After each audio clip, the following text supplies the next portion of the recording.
Here now, Ari Fleischer, former White House press secretary under President George W. Bush. He's now Fox News contributor. And Michael Waltz, a former Green Beret commander and former counterterrorism advisor to Vice President Dick Cheney. Fascinating to see the shift that is happening here, because under the Obama administration, there was a lot of dialogue happening with the Shia side of the Middle East, with Iran, and they're obviously they are involved with Syria, and a little bit of back-turning against Saudi Arabia and the Sunni side of our typical alliances.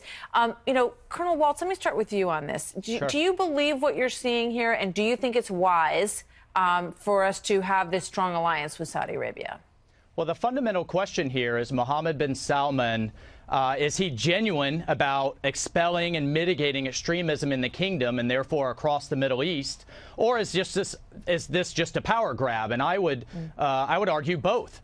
He had to grab power in a very forceful way in order to break the last several decades of this deal with the old guard Saudis and the extremists in Saudi Arabia, where one essentially turned the back on the other. The administration has put their chips on Mohammed bin Salman at the advice of our allies in Jordan and the UAE. I think that is a huge gamble, but so far the right one. Look, Martha, they had three priorities coming in. One, annihilate ISIS. Two, move the Gulf states away from extremism. And three, roll back Iran, who has made more gains in the last 8 years under Obama than they had in the last 1,000. And the first two are we're moving along, and we'll see what happens with Iran over this next year. We will see. Very strong statement, Ari, in terms of Israel's right to their own land.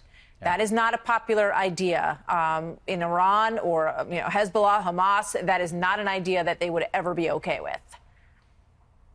There is a remarkable shift underway in the Middle East, and frankly, the president deserves credit because the president has been one of the people leading this shift.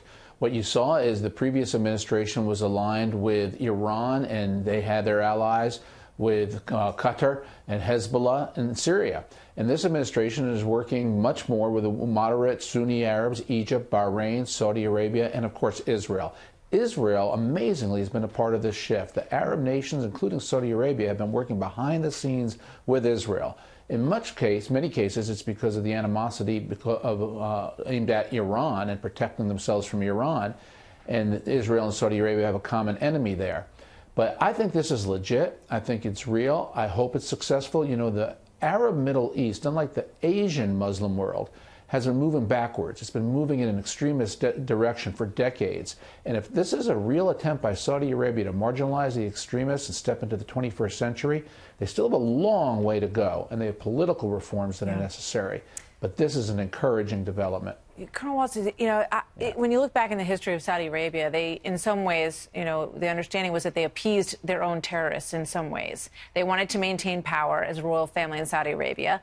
We all know that, 11 of the hijackers on 9/11 came from Saudi Arabia. And they had this sort of delicate balance in their own country in order to stay in power and to keep things moving. This is a person who's putting himself out there in a way that they are going to be very unhappy with. Women driving, people going to the movie theaters. This is exactly what they've been trying to keep the lid on. How secure is this guy, I guess, is really the question, because he's got a lot of people who'd love to see him gone. Well, in fairness, the Saudi move towards, Sunni extremism was in response to the Iranian Revolution when the Ayatollahs took charge. And we've seen, essentially the genie out of the bottle now with al-Qaeda and ISIS and all types of groups. But, again, Ari's right. The Trump administration deserves credit here. Where was the president's first trip overseas? To Saudi Arabia, to Riyadh, where he very rightly put his finger in the moderate Arab government's chest and said, you have to solve this from within. The United States can only do so much, and we can only do so much across all of these battlefields from Afghanistan to Syria, and that we have to undermine the ideology. And then his next trip was where? To Israel. And that has been the pillar of his Middle East strategy. Remarkable changes. Gentlemen, thank you so much. Great to see you both. Thank you.